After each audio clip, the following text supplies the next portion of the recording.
From Toronto, Canada, The Conspiracy Show with Richard Syrett from Zoomer Radio, AM 740. What kind of a peace do we seek?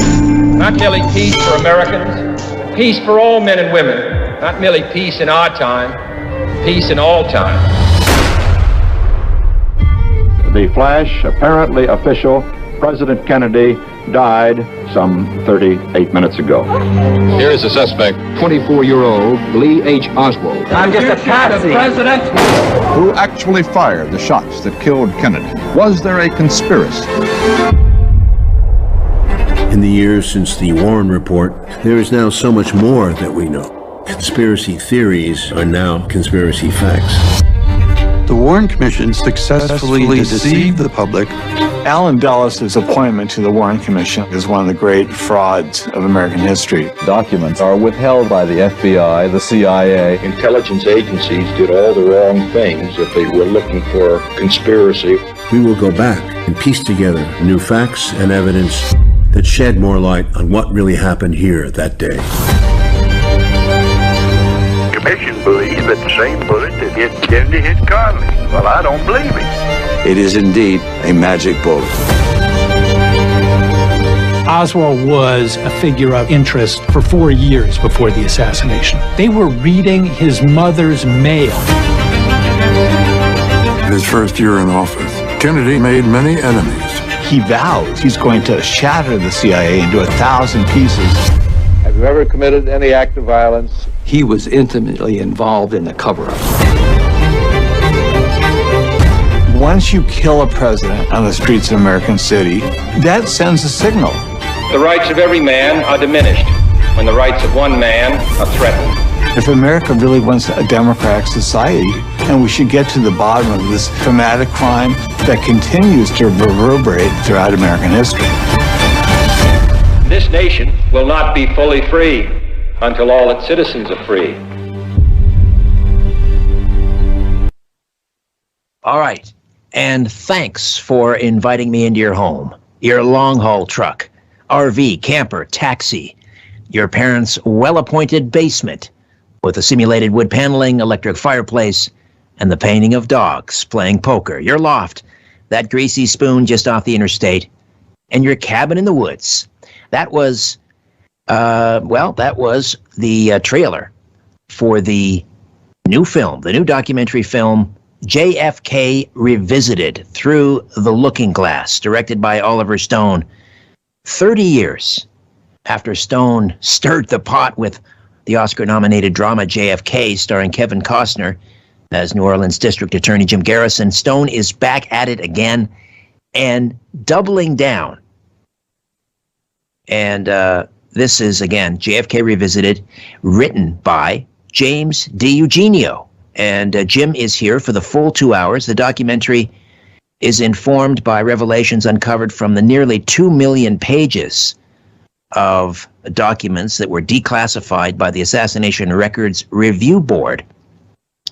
And the public remains largely unaware of many of the conspiracy facts buried in these 2 million pages. And Jim DiEugenio is here to share some of those conspiracy facts with us tonight. He has an MA in Contemporary American History from California State University, Northridge. He's also a specialist in the history and theory of cinema, and he's written numerous film reviews. He's one of the foremost researchers into the major assassinations of the 1960s. His first book, Destiny Betrayed, was an in-depth look at the Garrison investigation. In 1993, he co-founded both Citizens for Truth about the Kennedy assassination, and the following year, the Coalition on Political Assassinations. Along with Lisa Pease, he co-edited the journal Probe magazine from 1993 to 2000, and later assisted in a compilation of the Probe articles, which was published as The Assassinations. In response to Vincent Bugliosi's Reclaiming History and associated film Parkland, DiEugenio published Reclaiming Parkland, a critique of Bugliosi's methodology, evidence, and findings in the Kennedy assassination. Jim was a guest commentator on the anniversary issue of the film JFK, re-released by Warner Brothers in 2013. And again, most recently, Jim worked alongside and wrote for Oliver Stone's new documentary, JFK Revisited Through the Looking Glass. Jim, welcome back. How are you? How you doing, Richard? Thanks for having me back. We should mention that up here in Canada, JFK Revisited will be on a Showtime, which I believe is Bell TV's Crave. It's on Bell's Crave TV up here in Canada. Yes. So that's tomorrow.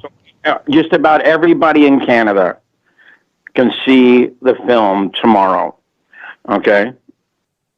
And let me ask you, first of all, what it was like working with Oliver Stone up close, side by side, working on this project. Is he, I'm guessing he's he seems like a very intense individual, a perfectionist. What was it like working with him? Well, there were actually three. There were three phases to putting this thing together with Oliver. There was first the screenplay. Okay?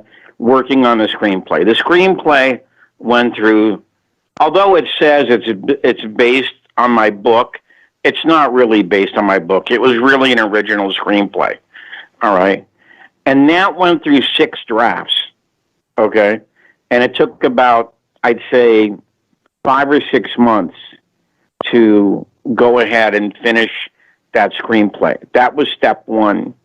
Then step 2 was the actual production of the film, which Oliver wanted me on the set to make sure nobody made any mistakes. All right, so we went through about 5 or 6 cities in about 2 weeks, okay, in order to go ahead and shoot the film. The backbone of the film, and you've seen it, right? Yeah. Yeah, okay. In this version, a 2-hour version, there's 23 interview subjects, okay? No film on this case has ever had the quantity and the quality of interviewees that this film had, okay? And so we had to go, it was cheaper, actually, to go back and interview them than it was to fly them all out to L.A., okay? And so in the 4-hour version, which will come out in February, there's actually like 29 interview subjects, all right? And so that was the second part, the actual production of the film. And then, of course, was editing the film, all right? And we ended up, let me see if I get this right, with 3 editors and 3 assistant editors. It took over a year and a half, more like 2 years, to edit this thing because we had so much film. When you interview that many people, you end up with about 48 hours of film, which I had to read every single transcript, okay, to help our editors put it together. But, you know, it's such a well-made picture. You know, we had Bob Richardson, a 3-time Oscar winner, do the photography, which turned out to be a great stroke of brilliance on Oliver's part. I think this is the most beautifully photographed documentary I've ever seen. All right. And then we had a guy named Kurt Matillia who came in to do the last 2-hour version, and he edited it together. And I think it has a beautiful flow to it for such a complicated subject. All right. Now, as far as working with Oliver, you know, I don't know how this guy ever got this reputation, because of being difficult. Reputation of being difficult, you mean? Well, to me, it really wasn't like that. He's a very bright guy, so he asks a lot of questions. So when we were doing the drafting of the screenplays, okay, he would ask me questions, okay? He would double check on things, and he would say, "Can you get a better source for that?" So I had to find a better source for something I wrote, okay? You know, and that process went on for months on end. Me and Rob Wilson, the producer, you know, would drive out to Oliver's home, okay, and we would sit there for 3 or 4 hours, okay, and go over the current draft of the script, all right? And so if you want to say he's exacting, if you want to say that he's very meticulous, yes, but I don't find that being difficult. But so are you, Okay. Jim. You're meticulous. I kind of appreciate that. I kind of like somebody who pushes me. Okay. And so, I kind of, about 90% of the time, I thought it was a pleasant experience. See, the only difference I have with Oliver, he likes to edit film. Okay? He can sit in a chair for 6 hours, okay, and edit film. Personally, I don't like that. I don't like the editing part of making movies, okay? And I've said this to him before. I said, if I ever get to direct a movie, I'm going to come in like maybe twice a week and look at what the guy has, make some suggestions, and then leave.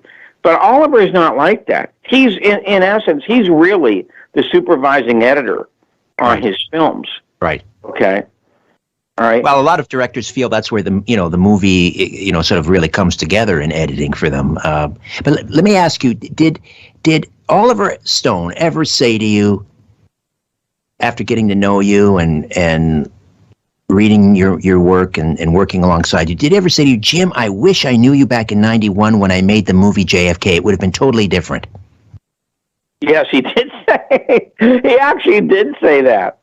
Okay. And I think it's because of my book, the JFK assassination. See, Reclaiming Parkland was retitled to JFK Assassination, The Evidence Today. Okay.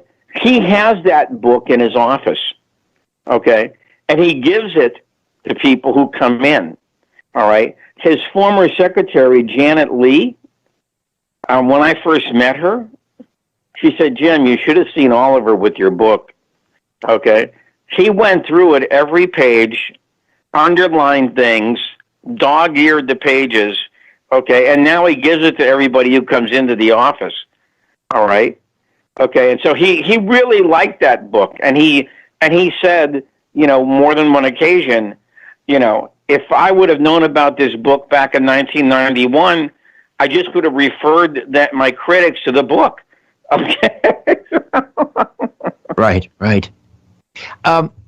What if you had, I mean, I know now it may sound silly, but, going back in time and getting a chance to work with Garrison, I mean, knowing what you know now, how would that case have turned out differently? Oh, well, the prosecution of Clay Shaw, in retrospect, was kind of a lost cause, simply because in my other book, Destiny Betrayed, the second edition, okay, don't get the first edition, get the second edition, I revealed just how determined the CIA was to derail that prosecution. And I detailed it from the creation of the Garrison Group in 1967 all the way through 68, and then during the trial. They even were harassing his witnesses during the trial process. If it would have been me, I would advise him not to do it, because it was such a hopeless endeavor. Okay, today, of course, if you saw the film, we know that Clay Shaw lied his head off, okay, about not being associated with the CIA. Clay Shaw had 3 clearances with the CIA. He did a lot of work for them going all the way back to the early 50s, And on top of that, he lied. If you read my book, he lied about several other issues, okay, about not knowing David Ferrie, about not knowing Lee Harvey Oswald, about not being up in Clinton Jackson, And there was such a coordinated attack on Garrison's prosecution that, it was kind of a hopeless case. It's very unfortunate, because I think today it's pretty clear that Shaw did have a role in all this, all right? And it went way beyond what Oliver put in his put in his film. Okay. I can go into that, for example, the whole thing about Clinton Jackson, the Clinton Jackson incident, 125 miles northwest of New Orleans, where Oswald is seen with Clay Shaw and David Ferrie. There's also the whole leafleting thing in front of the International Trade Mart, in which his assistant and himself knew that Oswald had made a terrible mistake a week before on Canal Street by printing Guy Bannister's office number, okay, on one of those pamphlets he was handing out, okay, because his assistant, Jesse Core, sent it, he picked one up, sent it to the FBI, and arrowed and folded over, directions, see the next to last page.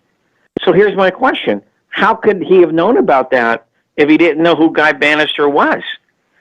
All right? So, yes, I think, in my opinion, with what we know today, it'd be a much stronger case. Back then, I think it was kind of hopeless. It was kind of a heroic act by Garrison, but he was simply not going to win. I do want to get into CE 399 because without that magic bullet, I mean that's really what so much of the Warren Commission case rests on.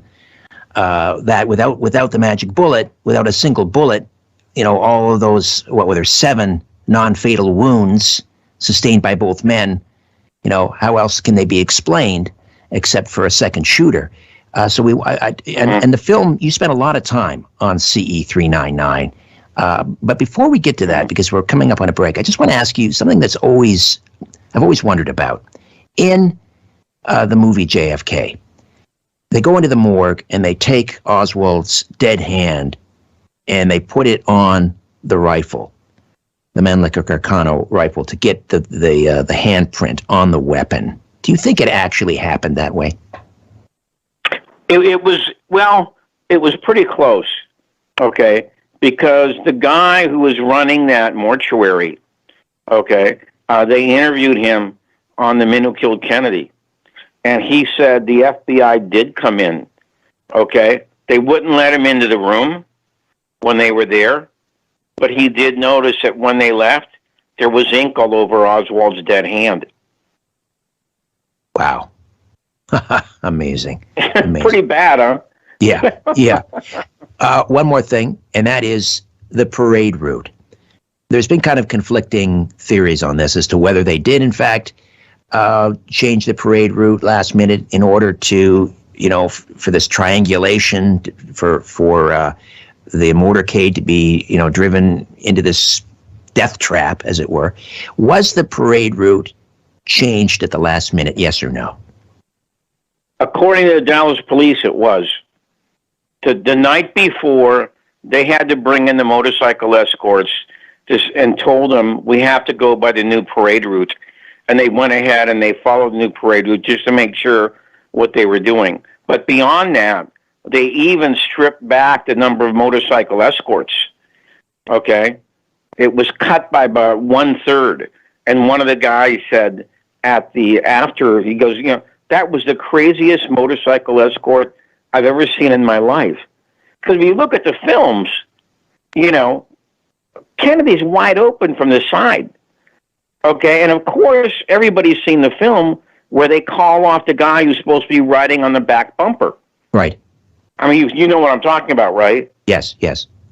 At Love Field, they called the guy off. I think his name was Lawton. Okay, and you can see him looking, what are we doing? And that's perhaps why Fletcher Prouty was flown off on that wild goose chase to the Antarctic, because that would have been his job, right? To make sure there was sufficient security around Kennedy and Dallas. Well, he was what they call the procurer. He was supposed to go ahead and if there were any complaints or anything like that, okay, he was a guy who was supposed to contact someone, that kind of a thing. All right, he wasn't really involved with the actual Secret Service, okay? All right. That was a bit of dramatic license. All right. But that whole thing about him going to the South Pole is it's so mind-boggling. Okay. I mean, why that was done at that precise moment, you know, that's absolutely accurate. Lansdale sent him to the South Pole. Okay. And he still he never could figure out why Lansdale did that, because Lansdale wasn't even his commanding officer. Victor Krulak was. Okay. All right. We'll take a quick time out, Jim, and continue to commemorate the 58th anniversary of the murder of the 35th President JFK. Jim DiEugenio wrote the screenplay for JFK Revisited Through the Looking Glass, which airs tomorrow night, Showtime up here in Canada. That's Crave TV on Bell, Crave TV. All right, back with more of our conversation in mere moments. Stay with us. Question everything. This is The Conspiracy Show with Richard Syrett on Zoomer Radio.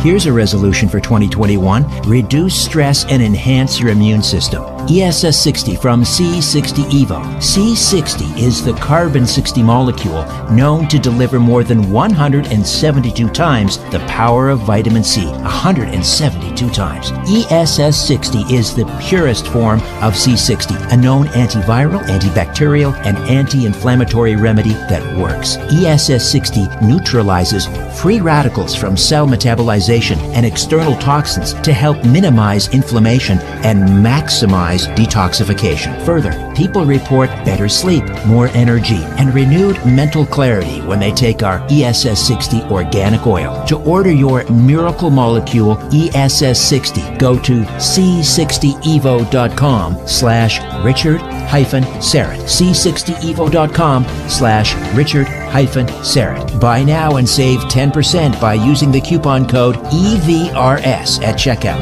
Again, use the coupon code EVRS at checkout.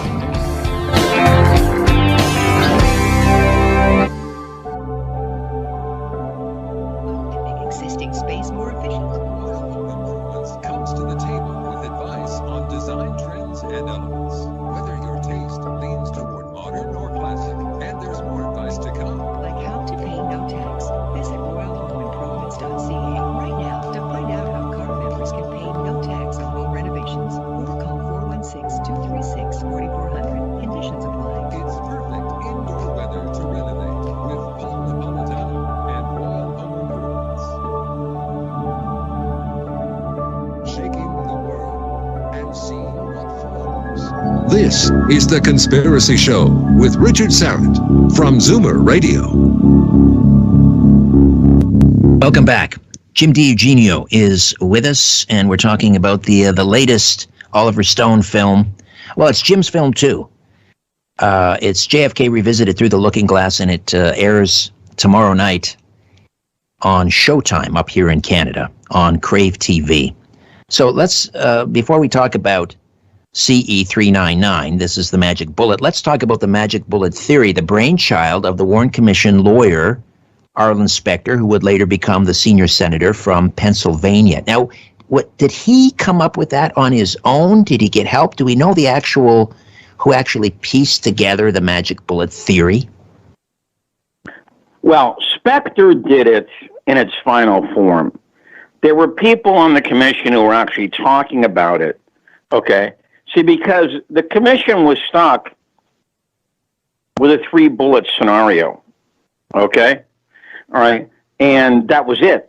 Because if they declared more than that, then it obviously would have had to be a conspiracy, because there were 3 shells found at the scene. Okay. And they weren't going to go any further than that. All right. And so they were stuck with this. And so early on, I think Bellin and Ball, 2 of the junior lawyers, said something like, you know something, we might have to somehow come up with one bullet going through both men. But it was really Spectre who then completed that idea in April, okay, of 1964. And there was two reasons they did this. One was the TAG hit. Should I explain that? Yes. The TAG hit was, according to the Warren Commission, Oswald fired a shot that completely missed the car. And not only did it miss the car, it went onto a different street, Commerce Street, okay, which is next to Elm, all right? And it ricocheted off the curb, and it wounded James Tague in the face, all right? Okay, so that's one shot. So you're down to two shots. Right. And you have to explain, all the wounds in Kennedy and Connally plus the fatal headshot. Right, 7 non-fatal wounds plus the headshot. Right, with 2 bullets. Right. So you're down to 2 bullets. And the other thing is there was a timing problem. Okay? The timing between I think it's the first and second shots was too close. Okay? Because the FBI tested a rifle and said it was 2.3 seconds. Okay? But yet, according to the analysis by the Warren Commission, the guys watching the film, the Zapruder film, the timing was too close. It was like 1.6 seconds. So right, this is a bolt-action rifle. Yeah, you can't get that off with a bolt-action rifle that quickly. Well, yeah, exactly. All right, and so for those 2 reasons, Spectre had to come up with a way, for one of these bullets to do double duty. And that is where the so-called single bullet theory, or whatever you want to call it, I call it the single bullet fantasy. Some people call it the magic bullet. Okay, whatever it is, that's how it was created. It was a child of necessity. And that great speech from JFK with Kevin Costner playing Jim Garrison, the magic bullet speech. Did Garrison deliver it just like that, or again, is there some poetic license there taken by Stone in the movie? No, I don't think it was Garrison who introduced that. Okay, I think it was Alvin Oser. Okay, who talked about, he did the medical evidence and the ballistic evidence at the Clay Shaw trial.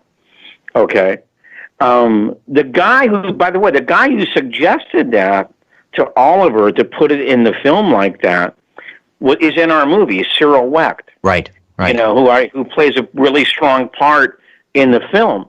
All right, and he's the one who suggested to Oliver. Well, let me ask you this: how could a bullet do all that and miss only 2.4 grains of its mass? Not grams, 2.4 grains. Of its mass. And we have Joseph Dolce, Dr. Joseph Dolce, in the film talking about this. And he was a battlefield surgeon during World War II. And he says, under no circumstances do I believe that this bullet could have done what they said it did and emerged this intact. All right? Now, I don't know if you know this. That guy worked for the Warren Commission. Let me say this again. Joseph Dolce worked for the Warren Commission. He says right in our movie that under no circumstances do I think this bullet could have done this kind of damage and emerged in the condition it's in. Now, here's my question. Try and find Joseph Dolce in the Warren Report. Try and find Joseph Dolce in the Warren Commission volumes. You won't. You won't find him. Because Arlen Specter made sure that he wasn't in there. Even though he was his own expert. How convenient. How convenient. So again, after going through Kennedy and Connally and causing 7 wounds and tearing through flesh and bone, the bullet, presumably in pristine condition, we're told, falls out of Connally's clothes onto a stretcher at Parkland hospital, where it's found by an orderly. But is there any evidence actually that Governor Connolly was on that stretcher in the hospital where the bullet was found? Now that's a very good question, which I actually wish we would have put in the movie. Because, as Tink Thompson proved in his book, 6 Seconds in Dallas, and Don Thomas proved again in his book, Hear No Evil, that bullet, CE-399, was not found on Connolly's stretcher. It was found on a little kid, I think he was 11 years old, named Ronnie Fuller. It was found on his stretcher. Okay? Now, if you look at the way that Arlen Specter examined Daryl Tomlinson, okay, you'll see that Specter knew this. He knew that he had a very serious problem. And the way he questioned Tomlinson would never be allowed in a court of law, because he was trying to lead him to Connolly's stretcher. Okay? Now, but it's even worse than that. It's even worse than that. And it's another thing we didn't put in the film. In 1993, a researcher named Wallace Milam talked to O.P. Wright's widow. He was the personnel director. He was the personnel director that found the bullet. Right. Okay. And he had passed on. But she was the head of nursing. Okay. And she told Wallace Milam that, that wasn't the only bullet we found that day. There were other bullets that were showing up. Okay? Now, when I heard that, I said, so in other words, they were covering themselves. There was going to be a bullet found at Parkland Hospital, come hell or high water. It's like an Easter egg hunt.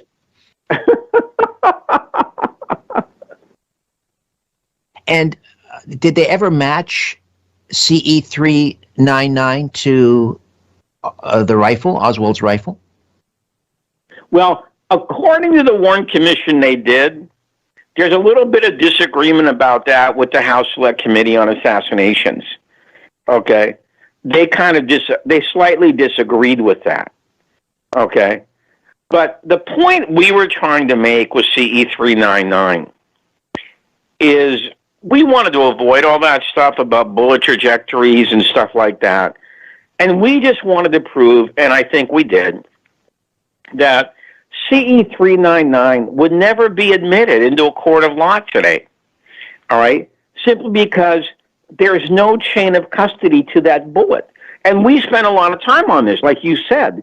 We proved with Gary Aguilar, okay, with Deborah Conway, with David Mantic and the late John Hunt, okay, that, number one, the FBI lied about the identification of that bullet. The guy that they said they sent around for the identification, Bardwell Odom, told Gary Aguilar and Tink Thompson, I did no such thing. I never showed that bullet to anybody. And if I would have done so, I would have remembered because I was friends with O.P. Wright. Okay? So, in other words, Hoover just lied about that. Okay? Secondly, the FBI also lied about Elmer Lee Todd's initials being on that bullet. Okay? Elmer Lee Todd was the last guy who got the bullet from James Rowley, the head of the Secret Service, at the White House. All right? And Hoover said that Elmer Lee Todd's initials are on the bullet. Elmer Lee Todd's initials are not on the bullet. And we have this from both John Hunt, who saw the pictures, and also from David Mantic, who actually had that bullet in his hand before they started passing out the pictures. But here's the clincher. The clincher is that that bullet was not given to Elmer Lee Todd till about 8:40 or 8:50 that night. And there's a receipt for it. So that's how we know that. But yet in Frazier's paperwork, he says he got the stretcher bullet at 7:30. Now think about that for a while. How on earth could he get the stretcher bullet at 7:30 if Elmer Lee Todd had not given it to him yet? So in other words, what that says is there's either an extra bullet or somebody switched to bullets. Either way, you have a conspiracy. All right?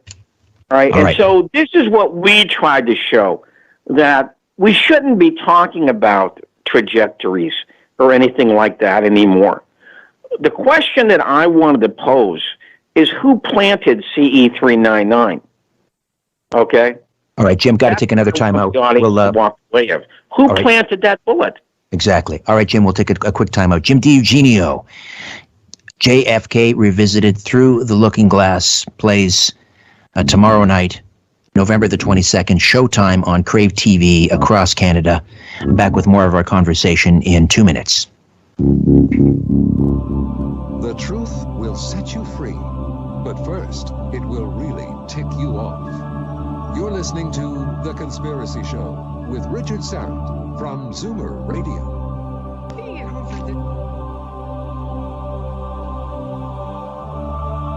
Hey there, I'm hard at work on another edition of Inner Sanctum, my free monthly newsletter.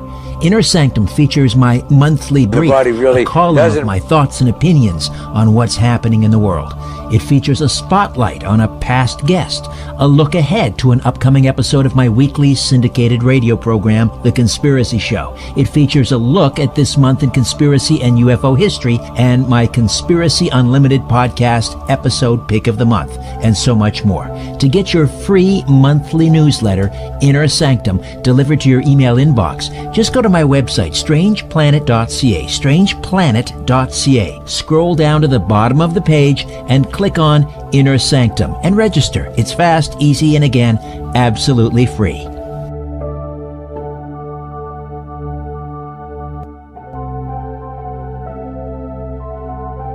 If you're one of the millions of Ontarians whose driver's license, plate sticker, or Ontario photo card is expiring, consider renewing it online. Service Ontario makes it easy and secure to renew on your own time, wherever you are, whether it's early in the morning, late at night, or on your afternoon coffee break. Save time. Renew online. Visit serviceontario.ca/services to learn more. Paid for by the Government of Ontario. Hun, whatever happened to that big gas-guzzling generator you were going to get? You mean the one that can run our hot tub in a brownout? That's it.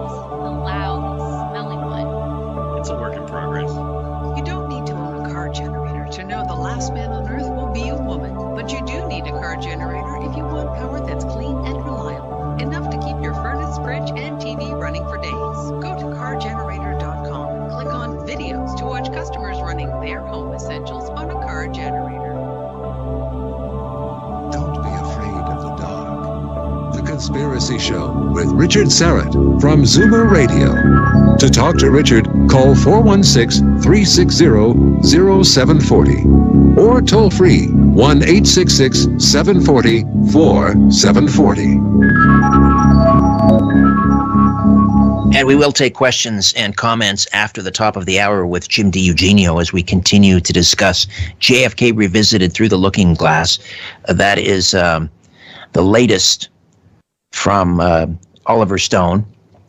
And Jim DiEugenio wrote the scripts and heavily involved, obviously, with this film. Now, the rush to get Kennedy's body out of Dallas and to Bethesda Naval Hospital. That's breaking all protocols. I would imagine, right? You've got a dead body. You've got a crime scene. You have an active investigation. Was that allowed? Can the Secret Service? No, actually, what the Secret Service did there was against the law. Right. Earl Rose, who was the medical examiner in Dallas-Fort Worth, his office was right at Parkland Hospital, okay, on the first floor. All right, and he wanted to do the autopsy there, all right? But there was a long, drawn-out argument that ended in a violent kind of way. And he ended up being literally shoved aside. All right. And they got on Air Force One and they went to Bethesda Medical Center, which is a Navy hospital.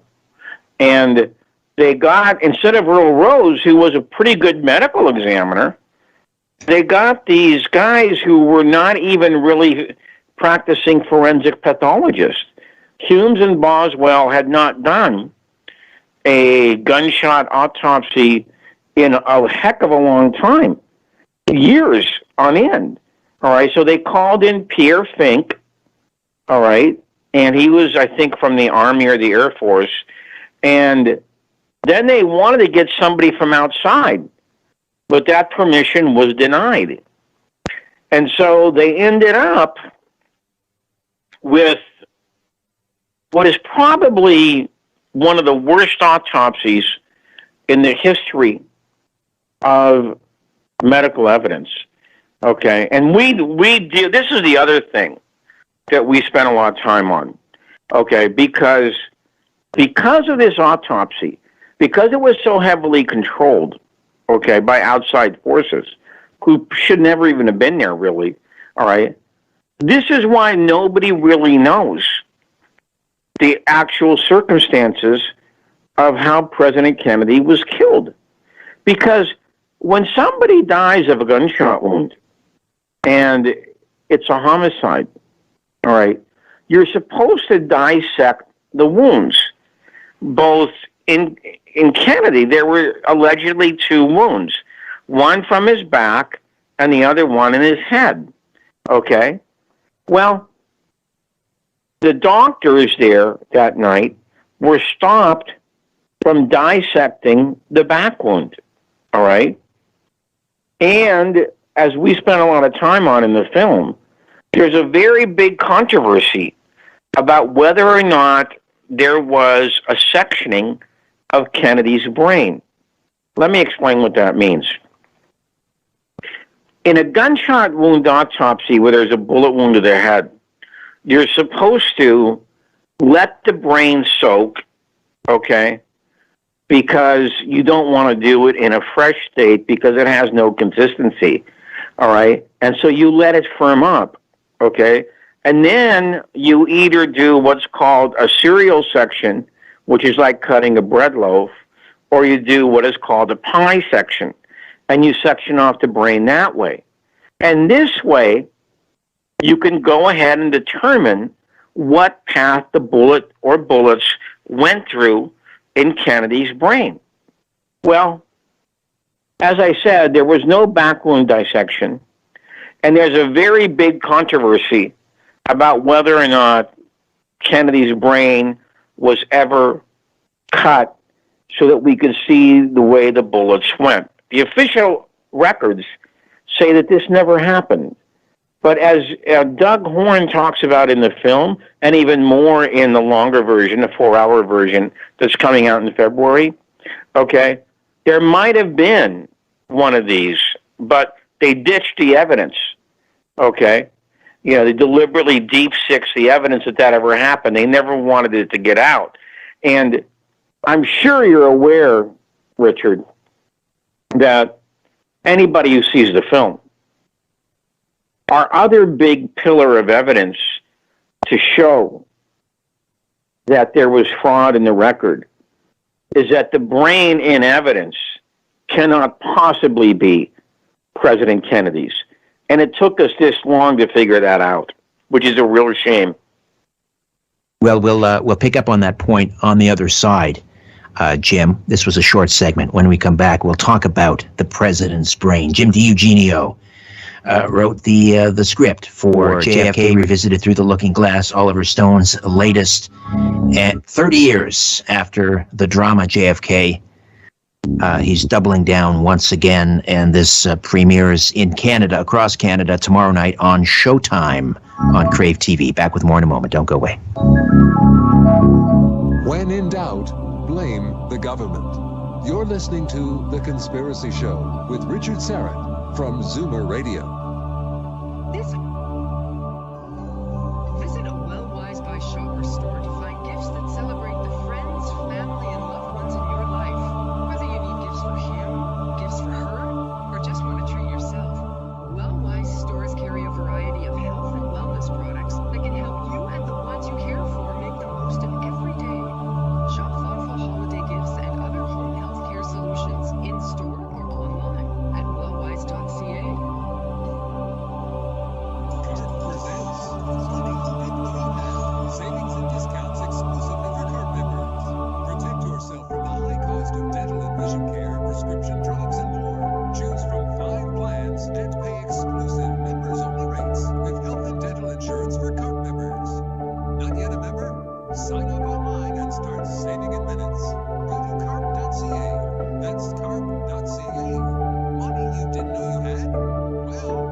You're listening to The Conspiracy Show with Richard Syrett from Zoomer Radio. And we're back with Jim DiEugenio. He stays with us for the full 2 hours.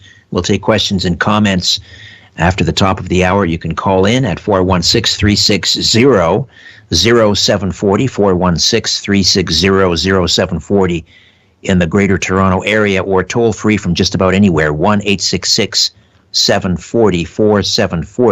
866-740-4740. And if you're in the YouTube live chat where we're live streaming this program tonight, Ryan, my live stream producer, will gather up all your questions and he'll feed those to me. And I'll ask those to Jim. All right, so we're talking about Kennedy's brain, and you're saying that, well, we saw photographs of the brain, but that wasn't his brain, right? Well, the illustration by Ida Docks, the medical illustrator for the House Select Committee on Assassinations, depicts what is in essence pretty much an intact brain. I mean, it's disrupted, but it's pretty much an intact brain. But further, when it was weighed, it came in at 1,500 grams. As we discuss in the film, all right, and this was a major point we tried to put across, 1,500 grams is above the norm. The norm is about 1,380, okay? So here you have a brain that's actually above the usual weight. How could that be? Right, we saw his head virtually explode. I mean, there was gray matter on the back of that limousine. I'm sorry to get graphic, but film, yeah, Kennedy's head explodes. Yeah. Okay, in this halo of red and flesh, okay, and liquid into the air. There's the motorcycle cops on the left side of Kennedy got brain and tissue embedded in their face. Okay? If you've seen, and we show the film, all the blood and liquid in the back seat of the car. Okay, not the jump seat where Connolly was. Okay, but the back seat of the car. All right? Jackie Kennedy goes reaching out to the hood of the car because part of JFK's brain, was on the hood of the car. Right. All right? So how in God's name can Kennedy's brain weigh more than what it should? I'm sorry, I just don't buy it. Now, in addition to that, in my book, The JFK Assassination, The Evidence Today, I listed 12 witnesses, 12 eyewitnesses, who said that Kennedy's brain was not an intact brain, that it was severely wounded and damaged. Okay, part of it was missing. All right? So, in my opinion, and by the way, I'm so glad we got Mike Chesser. Dr. Chesser is actually a neurologist. Yeah. Okay? And he says this cannot possibly be President Kennedy's brain. Now, why would they do something like that? Well, because it would hide evidence that he was shot from the front, obviously. Right. Exactly. So it would prevent the discovery of 2 shots to the head, which is what many people believe is the actual way that Kennedy was killed. All right? And then I was so proud that we had John Stringer. John Stringer is the official photographer. Douglas Horn, one of our interview subjects, was in the room when he was examined by the ARB, the Assassination Records Review Board. They showed him pictures, the extant pictures of Kennedy's brain. And he walked up to the pictures and he says, I think this is Ansco film. I didn't use Ansco. I used Kodak. And he says, you see these numbers here down in the right-hand corner? This means that these pictures were taken with a film pack. I did not take pictures with a film pack. And then Jeremy Gunn, the chief counsel, said you saw a highly damaged cerebellum, which is in the lower part of the brain in the back. Is that what you see here? And he goes, no, that's an intact cerebellum. And so Jeremy Gunn asked him, are you ready to say that you didn't take these pictures? And he says, as far as I know, I didn't take these pictures.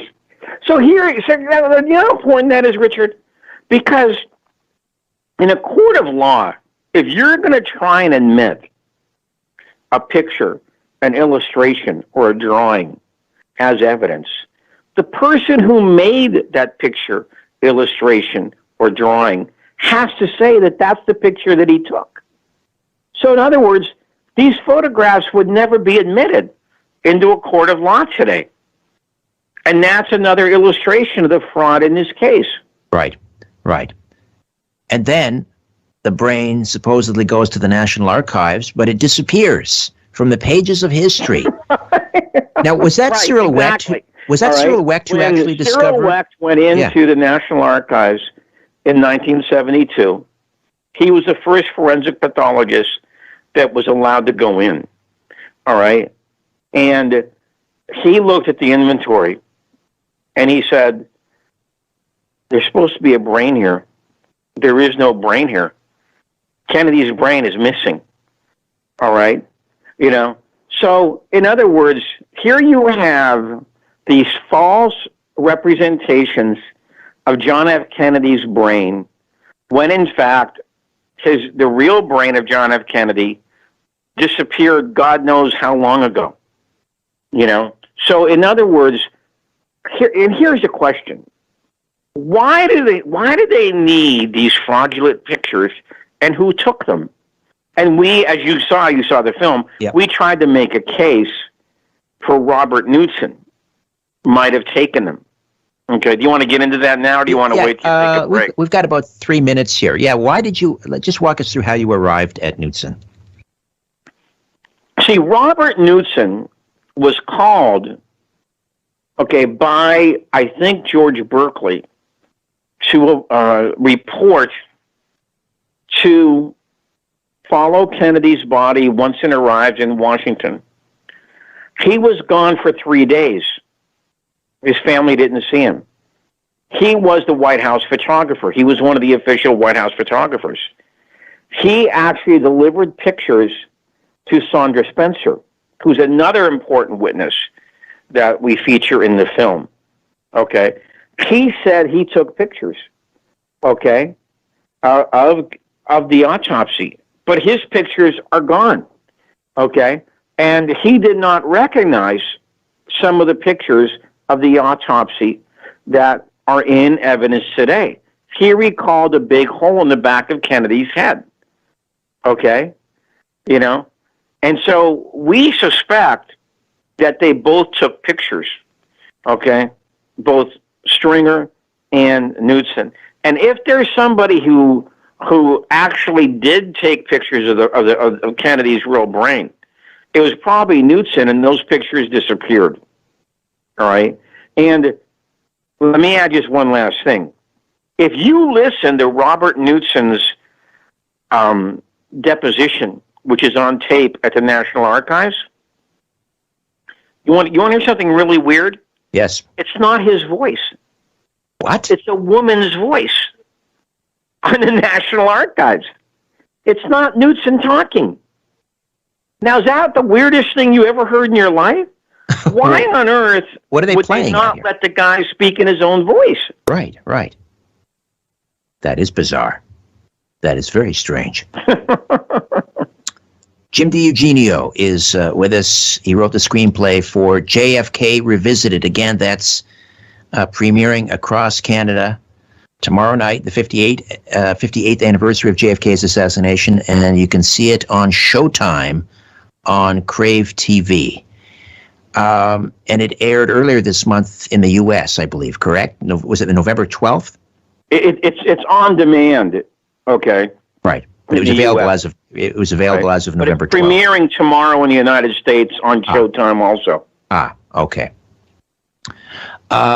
And when did you say again the 3 hour, part 2, the 3 hours is coming out? The 4 hour version. 4 hour the version. 4 hour version is coming out in February. Okay. And that will be on demand also. You can either rent it or you can buy it. And there will be a book also, a book of the film. That's coming out too. We've got about a minute here before we break. I mean, when you watch this now. By the way, let me tell you why we have to do the book of the film. All right. Like I said earlier, we had so many good interviews that we just, to be perfectly honest, this could have gone 6 hours. And it would have been probably just as good as a 2 hour version that we have. That's strong. Okay? We couldn't get anybody to bite on the 6 hour one. So Oliver and Rob Wilson, the producers, said, Jim, why don't you make a book of the film? And the stuff that we couldn't put in the movie, put in the book. Now, where do you see some of the interviews that we did that we could not put in the film? I mean, it's just sensational stuff. Can't wait, Jim. Got to take a time out. Top of the hour. We will open up the phone lines and take questions and comments for James DiEugenio, one of the world's foremost JFK assassination researchers. He wrote the screenplay for Oliver Stone's latest doc, JFK Revisited Through the Looking Glass. Back with more of our conversation right after these. When you look at the sky, ever wonder if someone's looking back? This is The Conspiracy Show with Richard Sarrett from Zoomer Radio. To speak with Richard live, call 416-360-0740 or toll free at 1-866-740-4740. This is Zoomer Radio Toronto. CFZM FM and CFZM AM, owned and operated by NZ Media Incorporated.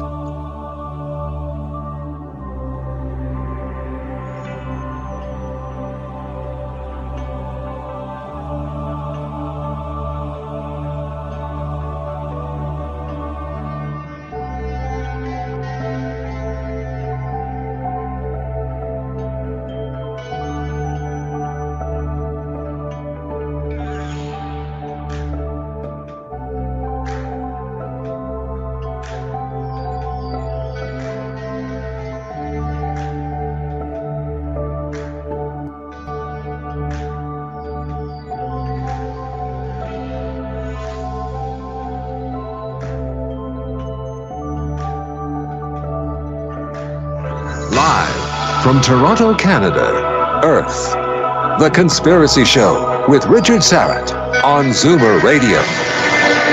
The body really doesn't move forward at that point. That very slight movement is the deceleration of the core. The body moves rather violently backward and to the left. Later on, there is a forward movement that occurs about half to 3/4 of a second later, and that's when he's hit in the head. The head wound has been analyzed now, not only by me, but by, as I say, radiologists and neuroscientists and many others, and most importantly, perhaps, all of the doctors at Parkland Hospital. And it's clear that what the Warren Commission concluded was erroneous.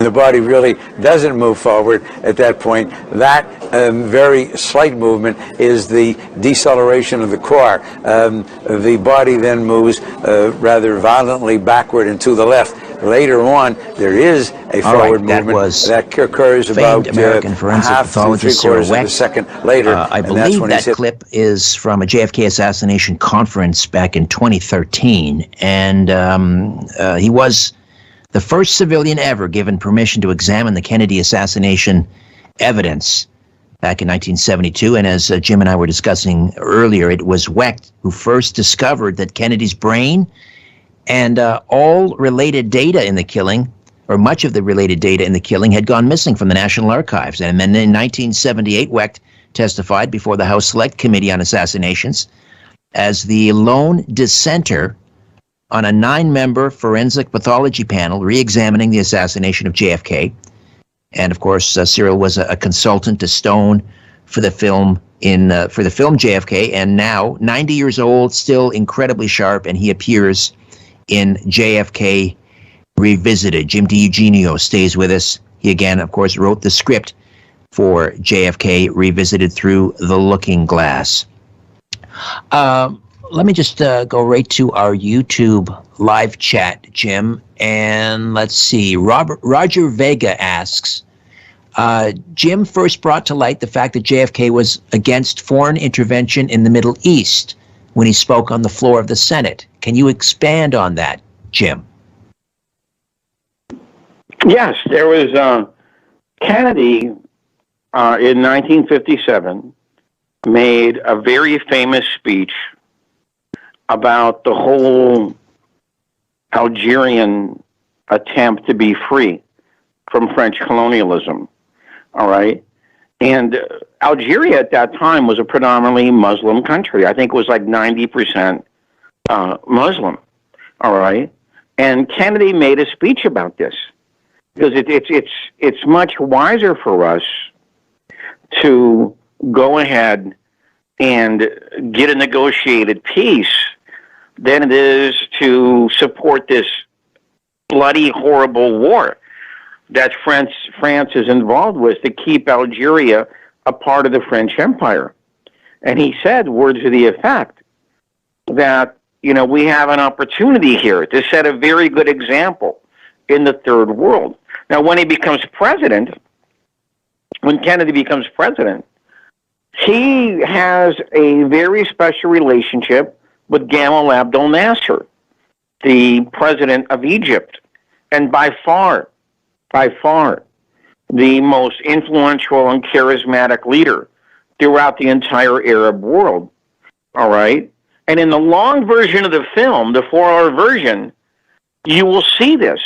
This is something we go into. And we also go into the whole battle between Kennedy and David Ben-Gurion over the Dimona nuclear reactor. Okay? So those are some of the things. See, when you see the 4-hour film, you'll see what I was trying to do. What I was trying to do was to show John Foster Dulles' foreign policy before Kennedy, how Kennedy changed that, okay, and how his assassination caused to go back to that, which I believe is one definition of a classic coup d'etat. That's the way I look at the Kennedy assassination. All right, and Jim Garrison usually is given credit for the first person to say that, but there was actually 2 other people who were saying it back in the 60s. The German writer Joachim Jostin and the American attorney Stanley Marks, who wrote a series of overlooked books back at that time.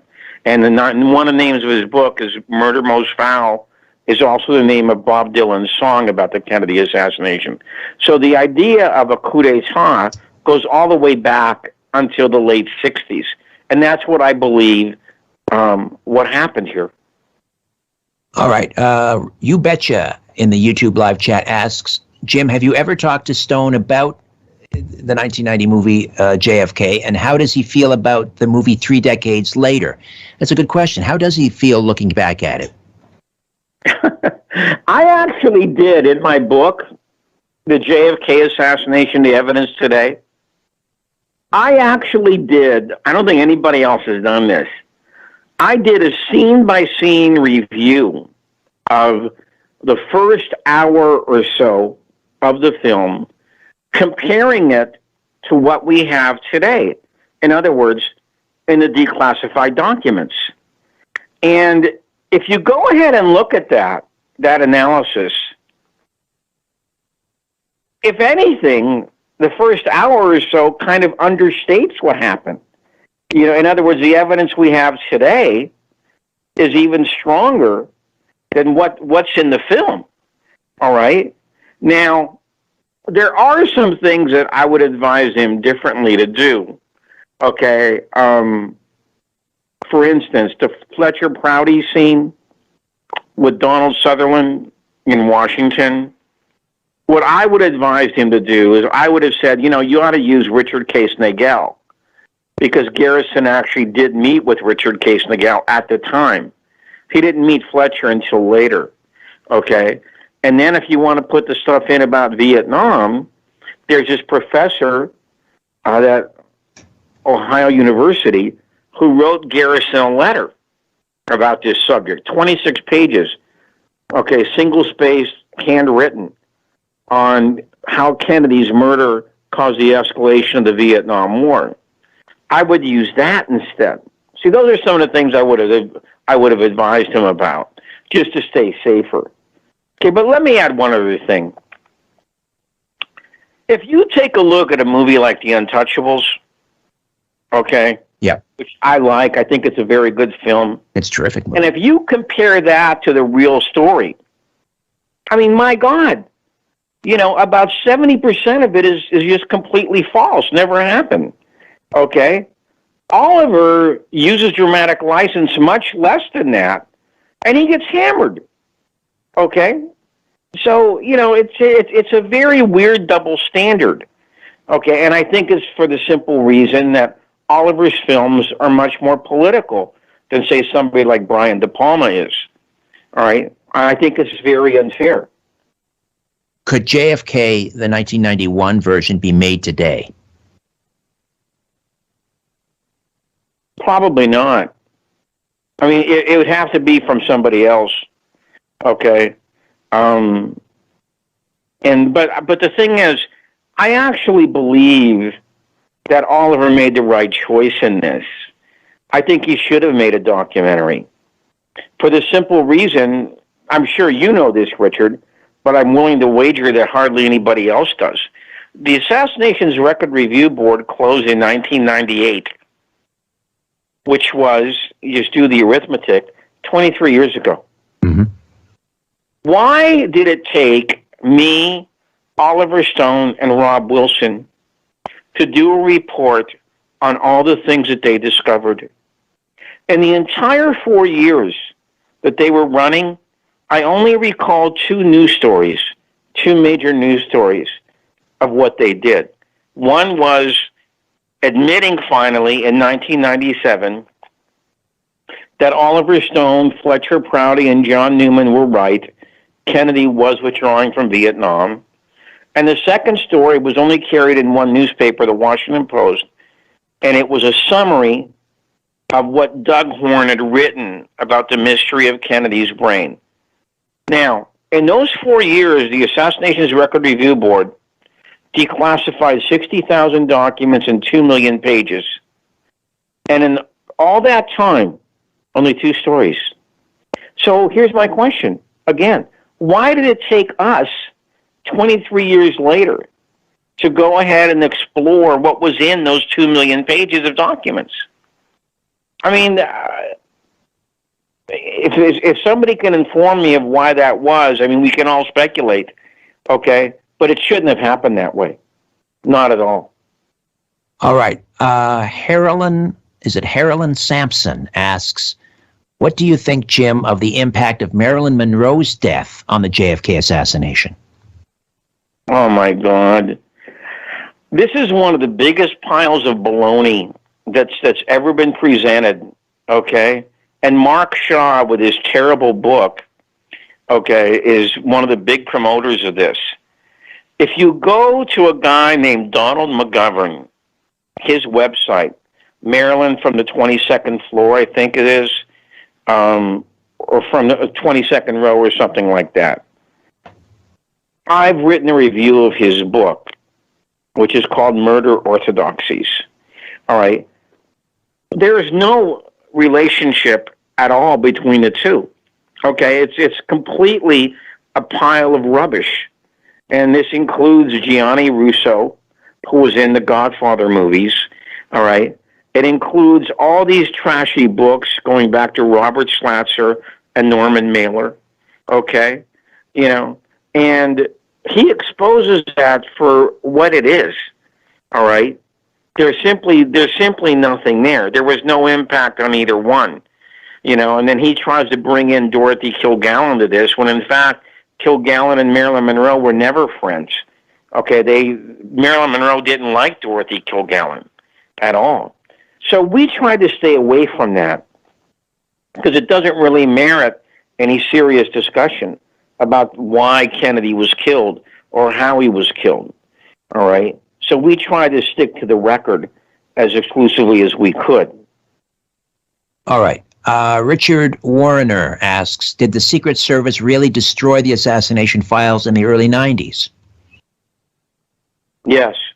In about 19, I think that it was 1995, okay, they knew that the review board wanted the records of Kennedy's visits throughout his administration, but they went ahead and they destroyed. And what makes this so bizarre is that in the film, which you've seen, I'm very proud that for the first time, the American public is going to see that they tried to kill Kennedy twice before in November. I'm talking about Chicago. Right. And I'm talking about Tampa. The first one, I believe, was November the 2nd in Chicago, and the second one was November the 18th. And those are some of the records that they deep-sixed, okay? It was very, very, clearly illegal. And I believe the review board should have made more of that. We talked about it in the film with John Thunheim and Tom Samoluk, but I believe they should have made more of that at the time. I think it's very, very important what happened in Chicago, and very, very, because if you look at it the way I'm looking at it, Kennedy was not getting out of 1963 because the Chicago plot so closely resembles what happened in Dallas, okay? And Paul Blow, who is also a Canadian, all right, he teaches in Quebec City, all right? He's a professor in business, okay? He talks about this in the film, all right? The Chicago plot is so close to what happened in Dallas that it's almost eerie. And if those records would not have been kept secret, if they would have not have been destroyed, they would have probably prevented what happened in Dallas because the pattern was so similar. All right. Was Oswald trying to warn about that assassination attempt? There's some suggestion that one of the individuals named was actually Oswald, and he was trying to warn them about that plot. Well, no, it wasn't Oswald. It was codenamed Lee. Okay. Now, that's a really interesting point. Okay. Because the code name for one of the informants on the Chicago plot was Lee. And we're never going to know if that was Oswald or not. Yes, it might have been. It might have not been. But that's one of the things that should have been thoroughly explored by the Warren Commission. And there's no evidence at all that I've been able to find that they explored either the Chicago plot or the Tampa plot, okay, which is an utter and complete disgrace when you think about this. And what about the Tampa plot? Was that also, how was that foiled, by the way? How was the Tampa plot foiled? Okay, at the very last minute, okay, they got a tip from the local police, a guy named Mullins, who was the local chief of police. He got a tip that there was an assassination plot brewing between anywhere from 1 to 3 men, that Kennedy would be killed from a tall building with a high-powered rifle. Now, on the route that Kennedy took, that was one of the longest parade routes ever. There was a very tall building called the Floridian Hotel, which I think was 23 stories, which is pretty tall at that time, back in 1963, all right? And so they put together a kind of platoon of both the local police and the Secret Service and a couple of military guys. And they went into, and in that building, the Floridian Hotel, there was a law enforcement officer on every floor, all 23 floors. Kennedy knew about this, and he went ahead and demanded that every one of those guys meet with him personally because he wanted to shake their hands. See, I don't think he wanted to cancel out of this one like they did in Chicago. Okay, they ended up canceling that one at the last minute. Most people believe that Patsy in this particular one was going to be a guy named Gilberto Lopez, who was a Cuban exile who had been to a Fair Play for Cuba committee meeting. After going to Florida, he went to Dallas, and from Dallas he went to Mexico City, and then from Mexico City he went to Cuba. He was the one person on the flight to Cuba. Okay? And you can actually find his name online. You just type in Gilberto Lopez, Tampa, Florida plot, and you can find stories about this guy. See, it's such an utter disgrace that neither one of those cases was studied by the Warren Commission. You know, I believe they're both very instructive and very important to what happened to Kennedy in Dallas. We just have a couple minutes here before the break. When we come back, I know we've talked about this before, but it's so fascinating to me, and that has to do with Oswald ordering the rifle from Klein Sporting Goods store in Chicago, and the whole timeline of that. But before we do that, and I say we've got about 2 minutes here, who made the decision that JFK's limo in Dallas would be a convertible? Oh, you know something? I don't think anybody really knows that. But it wasn't Kennedy who said to take off the plexiglass top. That's a myth that gets distributed, okay, a lot, okay? It was just a decision that was made by the Secret Service, all right? And Kennedy kind of would rather do that because it gave him more exposure, okay? He's one of these guys. I mean, you see him landing at Love Field. You see him and Jackie Kennedy going out to the crowd and shaking hands with the people there. He liked being close to these crowds, you know? And that's, you know, that's really a kind of a shame, you know, that had happened that way. So we shouldn't read too much. I don't blame that on him. I blame that on the Secret Service. Right. These guys were out getting drunk the night before till 3 o'clock in the morning, and they paid fire department guys to guard Kennedy while they were getting plowed, okay, with grain alcohol. Wow. How do you protect somebody on 4 hours sleep? Unbelievable. That's disgraceful. Yeah. All right, Jim, we're going to roll into a break here at the bottom. Well, we're not quite at the bottom of the hour. When we come back, I do want to talk to you about Klein Sporting Goods store. Back with more of The Conspiracy Show. Jim DiEugenio, world-renowned JFK assassination researcher, wrote the screenplay for Oliver Stone's JFK Revisited, which debuts actually tonight officially, November 22nd, on Showtime on Crave TV across Canada. Back with more in a moment. Don't go away. Curiosity, or did the devil make you do it? Whatever the reason, welcome back to The Conspiracy Show with Richard Syrett from Zoomer Radio. To talk to Richard, call 416-360-0740 or toll free at 1-866-740-4740.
Here's a resolution for 2021. Reduce stress and enhance your immune system. ESS 60 from C60 Evo. C60 is the carbon-60 molecule known to deliver more than 172 times the power of vitamin C. 172 times. ESS 60 is the purest form of C60, a known antiviral, antibacterial, and anti-inflammatory remedy that works. ESS 60 neutralizes free radicals from cell metabolization and external toxins to help minimize inflammation and maximize detoxification. Further, people report better sleep, more energy, and renewed mental clarity when they take our ESS 60 organic oil. To order your miracle molecule ESS 60, go to c60evo.com/Richard-Syrett. c60evo.com/Richard-Syrett. Buy now and save 10% by using the coupon code EVRS at checkout. Again, use the coupon code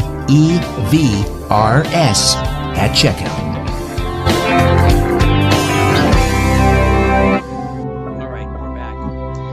Jim DiEugenio is with us, and the latest Oliver Stone project, JFK Revisited Through the Looking Glass.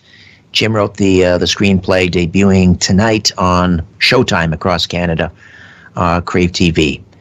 Do you think that, just before we get into the ordering, the mail order of the rifle through Klein's Sporting Goods in Chicago, is this Oliver's last word, aside from the book that's coming out and the 4-hour version of this documentary coming out in February? Do you think this is it for Oliver and JFK? Yes. Yeah. All right. Okay. I don't think he's gonna. I don't think he's gonna go back into the arena again. You know, but I'm kind of glad that this is gonna have a kind of staggered. You know, the 2-hour version, then the 4-hour version, and then the book, because there's going to be 3 stages to this, which I think is going to make it longer. Okay, and it's going to go from November all the way to February. You know, and so you'll probably want to interview me when the 4-hour version comes out. Absolutely. Okay, or maybe when the book comes out. The book is going to be so smashing, okay, because we had so many terrific interviews that we couldn't use because of the length factor. But I do believe this will be Oliver's last song on this subject. All right, so the ordering of the Mannlicher rifle through the sporting goods store in Chicago. You've told the story before. It's been a few years, and I'm guessing many listeners haven't heard it. This is absolutely remarkable how this all went down. It just defies all credulity, really. Can you walk us through that? All right. And by the way, we touch on this in the film, especially the longer version. All right. If you believe the Warren Commission, okay, you have to believe that Oswald ordered the rifle, okay, and he mailed a coupon and a money order from the Every Street post office, which I think is the main post office in the Dallas-Fort Worth area, all right, that he mailed it to Chicago Klein Sporting Goods store, which is 1,000 miles away from the Dallas-Fort Worth area where he was living at the time. That coupon and money order then went to the Chicago post office, went off the plane, Chicago post office. Then it was distributed to the local post office, delivered to Klein's, and at Klein's, they sorted all their funds, okay, by money order, check, cash, in-state, out-of-state. And then they walked it over to the Bank of Chicago. Now, what I just said, this whole long, complicated transaction, if you believe the Warren Commission, that took 24 hours. 24 hours. Now, this didn't make it into the film, but I wish it would have. We did an experiment. We had Deborah Conway mail a letter from that very same post office, okay, And by the way, Oswald didn't even use that post office. He went to a mailbox first. Okay, but to play it safe, she mailed it from the post office to a guy who writes for Probe magazine, Mike LaFlemme, who lived at that time in Chicago, 1 mile from Klein's. It took 6 days. Now, if you eliminate Sunday, it took 5 days. But just remember this, there's more people today, of course. But back then, they didn't have zip codes. They didn't have high-speed sorters. They didn't have computers. They didn't have sensors. Okay? So I'm sorry, I just don't believe this. Okay, I don't believe that such a thing could happen in a 24-hour period. Now, on the other end, of course, since according to the Warren Commission, the rifle was not ordered in his name, it was by a guy named Heidel, okay, that rifle delivery should have never gotten to Oswald. Because if it's not for the same person, if the address on the box is not for the same person, it's supposed to be shipped back. Okay? But let's assume, for the sake of argument again, let's assume that he did pick it up at the post office. He would have had to prove that he was using this alias, Heidel. And they would have had to bring out a 5-foot box from the back. Now, wouldn't somebody have remembered that? Okay? Especially since they were FBI informants working in that post office. All right? So, in addition to the stuff that's in the film, because we show in the film that the rifle in the backyard photographs is not the same as the rifle that's in evidence. Okay? And we show that in the backyard photographs, I mean, why would you change the hand where you have your ring on from, Marina, I think it'll look better if I put the ring on my right hand rather than on my left hand. Okay. This is the photograph that's taken at Ruth Payne's house in the backyard, and he's holding up. He's got the worker and the militant, the communist newspapers. He's holding, and he's got the rifle and the pistol. So, the suggestion here is that this photograph was faked. Yes. Well, Richard, would you change your hand that your ring is on if you were doing something like that? And plus, of course, the other thing we point out is that the sling mount in the rifle in evidence is on the side. It's screwed into the side. And we also mention in the film that it's the wrong rifle. Oswald ordered a 36-inch rifle. The rifle in evidence is a 40.2-inch rifle, which is classified as a short rifle. The 36-inch version is called a carbine. So for all of these reasons, I do not think that the rifle in evidence was the one that was ordered by Oswald. Okay, I just don't think so. I don't think it happened that way. And I think if the American public, and they're going to be informed of at least some of this in the short version, I don't think they'd buy it either. So the idea was to create a paper trail to frame Oswald and to show, custody of the rifle and so forth. Yes. All right. Back to our YouTube live chat. Toxic Canadian asks, Jim, do you think you have the answer to the ultimate question? Why was JFK killed? There are a lot of great theories out there. I mean, is there one why, or are there I think there are maybe 3, 4, or 5 whys he was killed?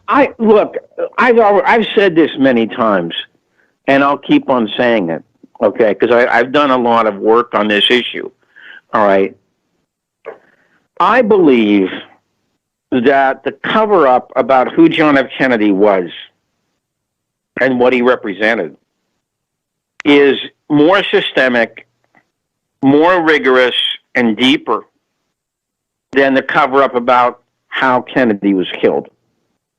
All right, and I believe the reason for that is because it would supply what's called a motive for his assassination.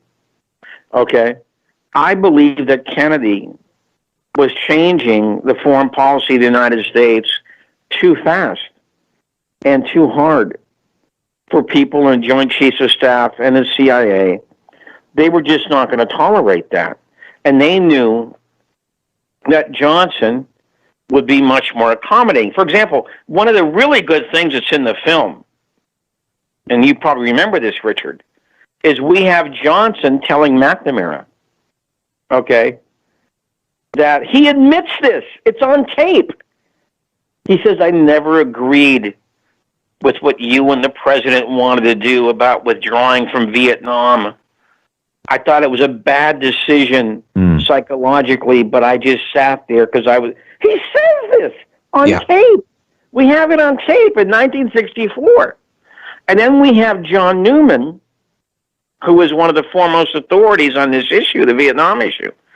We have him listening to McNamara's debriefs. McNamara, he had a relationship with McNamara, okay, and he allowed him to go in, and because I think McNamara retired in late 67, he went in for his debriefs, and he says in his debriefs that the president and I had decided that we could help, we could train them, we could give them equipment, okay, but we couldn't do anything more. We couldn't fight the war for them, all right? And when the training session was done, we were going to withdraw, whether we were winning or losing, all right? He says this. John says it. John listened to him. So, now, if you remember how god-awful that Vietnam War was, okay, Kennedy was never going to commit to that thing, all right? But the military wanted them to do that. So I think that's one of the major reasons. I think the overall foreign policy was the major reason. But I think Vietnam was very important to them. You know, they wanted to go into Laos in 1961, and Kennedy turned them down on that one. Okay, so then they shifted over to Vietnam.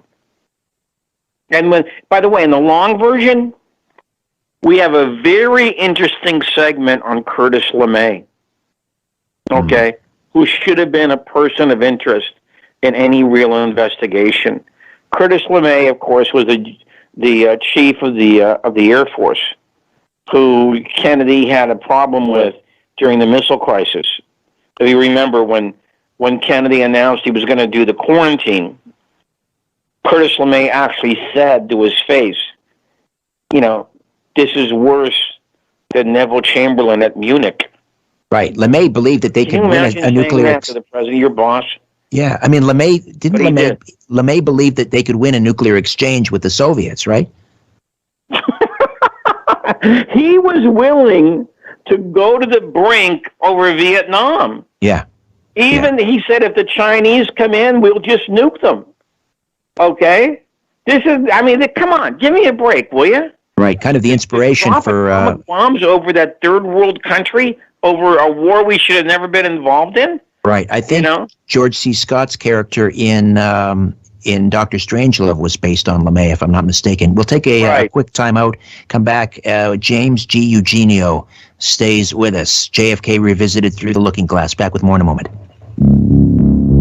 If you're sure your phone isn't tapped, call now. 416-360-0740 or toll free at 1-866-740-4740.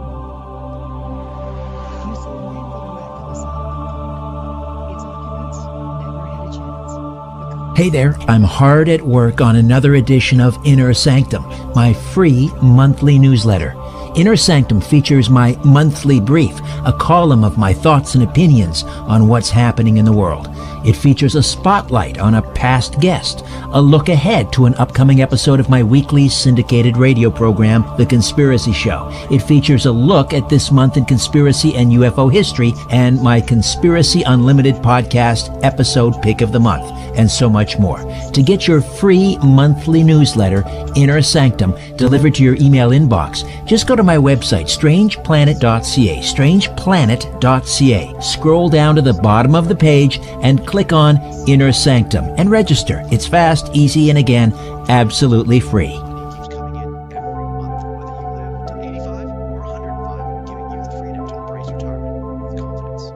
how the Longevity Pension Fund by Purpose Investments can help you feel secure in retirement read the prospectus to determine if the fund is right for you, as this advertisement is not advice. Investments in the fund are not guaranteed. Income distribution amounts may vary. Redemption value calculations are further described in the prospectus. Past performance may not be repeated. Ambition never retires, neither should your income. Go to retirewithlongevity.com to learn how to retire with income for life. This Sunday, more inspiring life lessons on Zoomer Radio.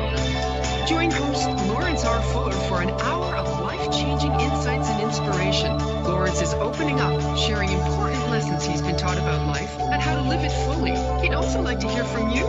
Inspiring life lessons, Sunday morning at 7 on Zoomer Radio. Sponsored by Royal Nails and Spa in Brantford. Find us on Facebook. Experience the full-on spa atmosphere and know how it feels to be treated like a royal. Keeping an eye on the New World Order. This is The Conspiracy Show with Richard Syrett from Zoomer Radio.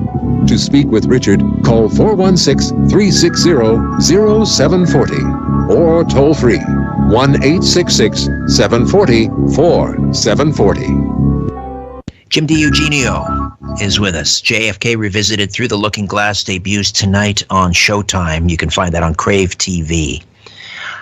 We were talking about Vietnam, and of course, one of the big, Vietnam was a bonanza for Bell Helicopter. And so it's interesting that Ruth Paine, who was a friend with Marina Oswald, married to Michael Paine, who was an executive at Bell Helicopter. I mean, is that a coincidence or is that significant?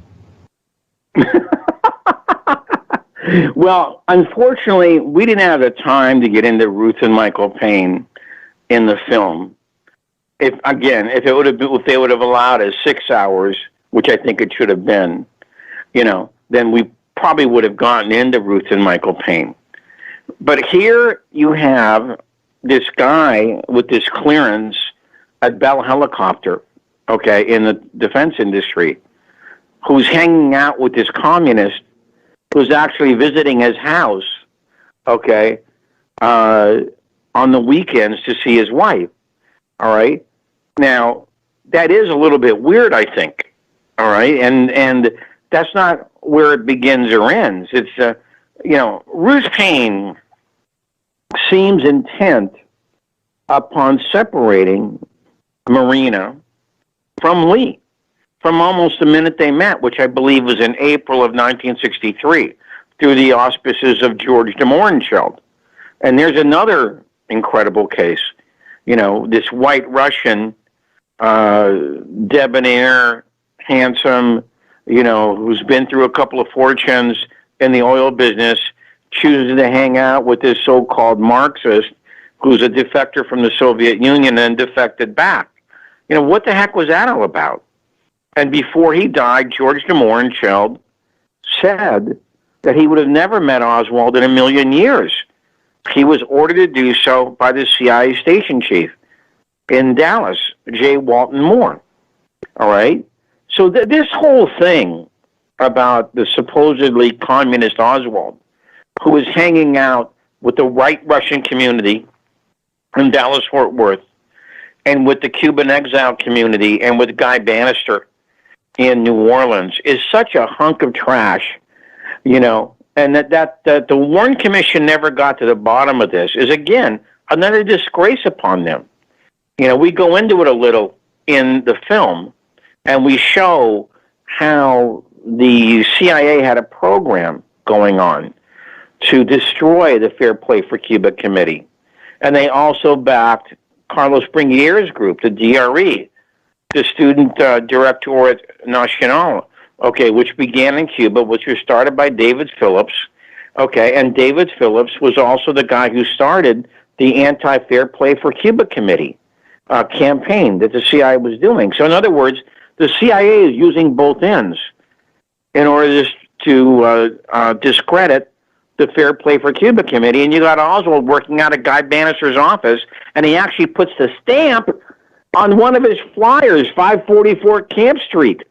Guy Bannister's office. He was very upset when he learned that Oswald had done such a stupid thing. So yeah, that's another thing we go into, that whole nexus of why would a communist hang out with the white Russian community in Dallas and Guy Bannister and the Cuban exiles in New Orleans. You know, just incredible stuff that you're supposed to swallow and not ask any questions about. In the film, you talk about how Oswald was a person of interest for the CIA for 4 years leading up to the assassination, and they were going through Oswald's mother's mail. Right. Jefferson Morley, who's done a lot of work on the CIA guys and Oswald's relationship with them. James Angleton, George Joannides, David Phillips. You know, he says that in the film. You know, they were reading Oswald's mail, even his mother's mail. Okay, which you know, and of course, they always said after the assassination, we had no relationship with Oswald. We had no interest in Oswald.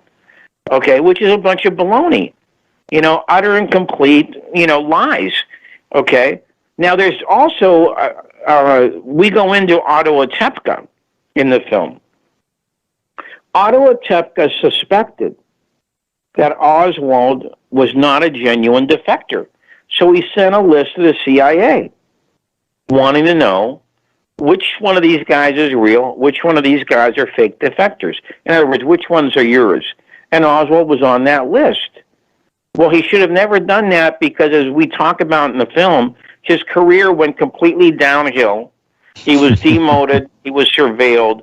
He was literally kicked out of his office 17 days before the assassination, and his safe, which he was still working on the Oswald case, was drilled into on the day that he was kicked out of his office. Now let me ask you this.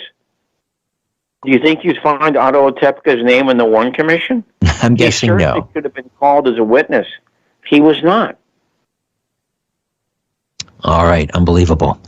All right, one final timeout, Jim, and we'll come back and we'll have a good 10, 11 minutes to kick it around some more. James DiEugenio wrote the screenplay for JFK Revisited Through the Looking Glass, debuts tonight on Showtime on Crave TV up here in Canada. Back with more in a few minutes. Stay with us.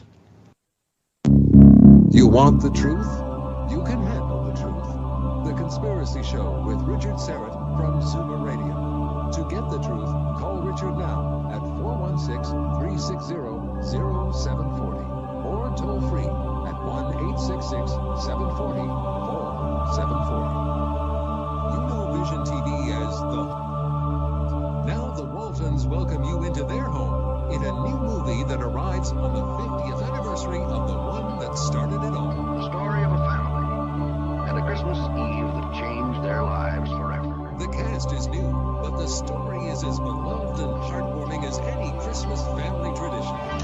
Richard Thomas narrates The Waltons' Homecoming. Catch the premiere Saturday, December 11th at 4 p.m. on Vision TV. Thank goodness for Assurance Home Care. Mom's dementia was burning us out, especially my sister, but no one was ready for her to go to a home, especially during a pandemic. When we found out about Assurance Home Care and their specifically trained caregivers, what a relief. We can just be daughters again, and Mom can stay home. Hi, I'm Chris McGinn. We help seniors stay in the home they love with a customized plan from Assurance Home Care. For a free in-home consultation, visit assurancehomecare.ca. Now serving Toronto and the Niagara region. CARP presents Money You Didn't Know You Had. Savings and discounts exclusively for CARP members. Like this great deal from Stana, recognized as the global leader in engineered stairlifts. CARP members save $200 off their new Stana stairlift. Book an in-home consultation at no cost or obligation. Not yet a member? Sign up online and start saving in minutes. Go to carp.ca. That's carp.ca. Money you didn't know you had? Well, now you know. It turns out last season's All or Nothing was all about nothing. So what should we expect from Maple Leafs 2.0? Opinions on the blue and white are something we're never short of. The Naz and Wale Sports Hour, Sunday morning at 9 on Zoomer Radio. Have you tried Pizzaville's thinner, lighter, and tastier 11-inch extra thin crust gourmet pizzas? Order 2 11-inch extra thin crust gourmet pizzas for only $19.99. Order online at pizzaville.ca or dial #3636 from your cell. exploring theories, uncovering facts, and offering a different view of the universe. This is The Conspiracy Show with Richard Syrett on Zoomer Radio. To speak with Richard live, call 416-360-0740 or toll free at 1-866-740-4740. All right, back with Jim DiEugenio, a few moments yet. Since those more documents came out around 2017, what would you say, I mean, in that latest tranche of declassified JFK documents, what do you think was the most damning, let's say, to the Warren Commission's case? Could it be anything to do with Ruby? The mayor of Dallas, who was the brother of the deputy director of the CIA, who was fired by Kennedy, that the mayor was a CIA asset. Cabell. Okay. Cabell, yeah. All right. He was a CIA, and we didn't know that until like 4 years ago. Okay? Wow. I think that's kind of important. Yes. Okay. Now, you want to know what makes that even worse? There was a special category that the review board could use to defer declassification. It was called NBR, which means not believed relevant. They put that in NBR. That's why we didn't know about it. Is that incredible? That is incredible. How could it be more relevant? Okay? You know? I mean, but this is the kind of thing that they had to do because they simply couldn't complete their job in 4 years. They needed, I think we got Thunheim to say in the film, okay, I don't know if it's in the film, but he said it in his interview, they should have been there for 6 years, okay, to make sure they got everything. What the CIA always does is they wait you out. They know that you're only going to be temporary. They know they're going to be there forever. And so that's what they do. They delay and delay and delay. What about, I think this came out in 2017, and I think you were one of the few that spotted these documents, and it had to do with evidence that Ruby and Oswald knew each other before they met, you know, that fateful day in the Dallas courthouse, and they met on several occasions and were seen by witnesses together. Yeah, there was a document that I saw that said that Ruby was with Oswald as Ruby was searching for some music amplifiers for his club. And the guy that was selling the musical equipment told the FBI that he had seen Oswald with Ruby on that day. Okay? They came in together, and they left together. Now, of course, the Warren Commission made up every kind of excuse they could to not have this guy testify, okay? But it seemed very, very interesting to me, you know, to say the least, all right? The whole idea of Ruby walking down that ramp, okay, and somehow just timing it so perfectly, okay, and going ahead and shooting Oswald in front of 40-some policemen is so ridiculous. Today, we know it is. I spent a lot of time on this in my book, The JFK Assassination, The Evidence Today, because it's not what happened. Ruby did not come through that ramp, that front ramp. Ruby came in a door behind that. And by the way, the Western Union office was almost like across the street from the back of the police headquarters. All right? Very easy to signal Ruby that this is the time to come in. And that's what I believe happened.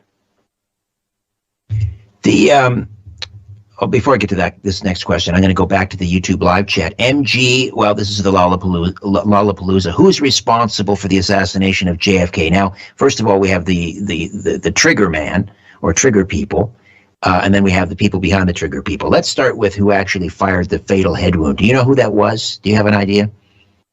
No. I don't think anybody really does. I believe that from the evidence that the CIA Black Ops were in charge of the ground level operation. I believe that then the Joint Chiefs like Curtis LeMay agreed to go along with it by covering up the autopsy. Now, I will also say this, though. There had to be a level even above that, okay, because these guys knew, we need the media in our back pocket to carry this black op over, okay? The story is just so ridiculous. We're going to need people like Paley. We're going to need people like the Sarnoffs, etc. We're going to need people like Leonard Goldberg at ABC, okay? They're going to Dan Rather. What about Dan Rather? Oh, yeah. And all these, see, and so I believe that they got it approved at a level above that, whatever you want to call it, the power elite, the Eastern establishment, the CFR, etc., those kind of things. And that's why the media fell into line. What the media did in this case is an utter sacrilege to what they're supposed to do. And don't for a second believe it was not deliberate. It was. Because when CBS wanted to do, in 1967, when they really wanted to do an exploration of the assassination, they were slapped down by upper management. Okay? Frank Stanton and Paley decided they weren't going to do it. They said, no way. We're not going to challenge the Warren Commission. We're going to support the Warren Commission. And they came up with that god-awful show with John McCloy, in which he actually served as a secret consultant on that program, that 4-part program in 1967. We talk about that a little in the 2-hour version. I think there's more in the 4-hour version on that. Yeah, John McCloy, one of the members of the Warren Commission. Now, wasn't it McCloy? I'm not sure what his role was back in the 30s, but wasn't he sitting during the Olympics in Berlin in 1936? Wasn't he sitting next to Hitler in the at the Olympics? That's true. He was working on a very famous case concerning German espionage in the United States, and he actually did go over to the Olympics, and he was sitting in Hitler's box in 1936.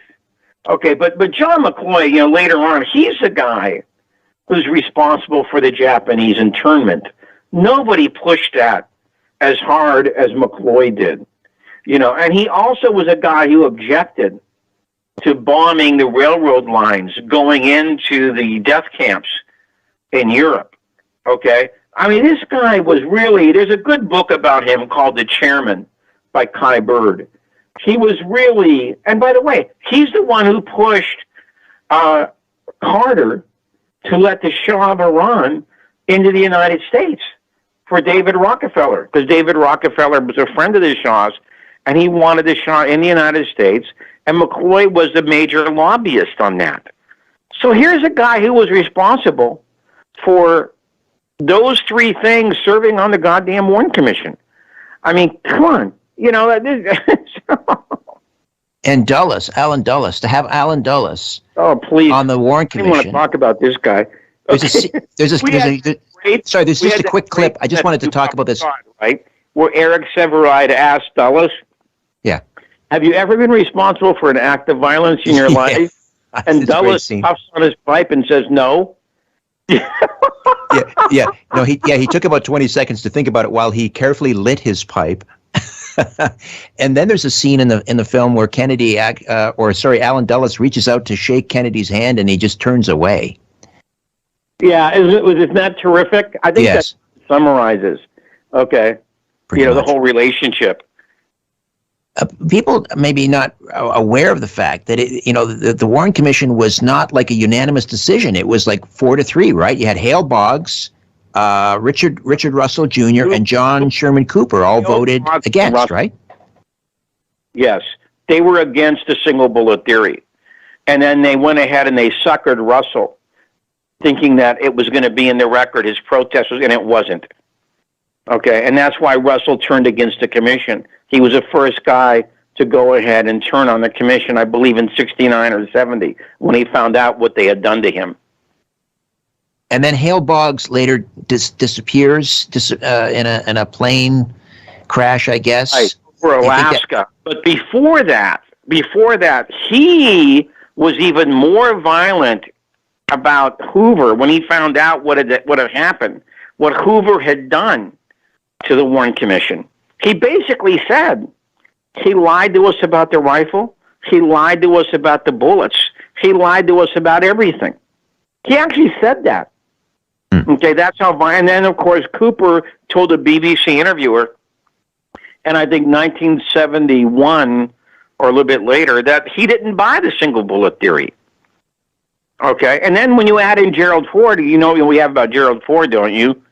About him telling Valerie Destang, okay, that, no, we knew that an organization had killed Kennedy. We just couldn't find out who it was. So you have 4 people right there. You know, it's a Minority Report. Right, exactly. All right, Jim, people really need to check it out tonight. It's, in many ways, I don't know, the culmination of a lifetime of work for you to see this up on the screen. Congratulations, JFK Revisited, Through the Looking Glass, premieres across Canada on Showtime, and that's in Crave TV. And I look forward to the 4-hour version coming out in February. We'll have you back on. Thank you so much, Richard. Have a good one. You too. James DiEugenio. My thanks to Ryan White and Carlos Cagina, back next week with a brand new program. Until then, don't be afraid. There's nothing concealed that won't be revealed and nothing hidden that won't be made known. What you hear in the dark, speak in the light. What I say in a whisper, proclaim from the housetops. Move over, Aphrodite. I'm coming home. Good night.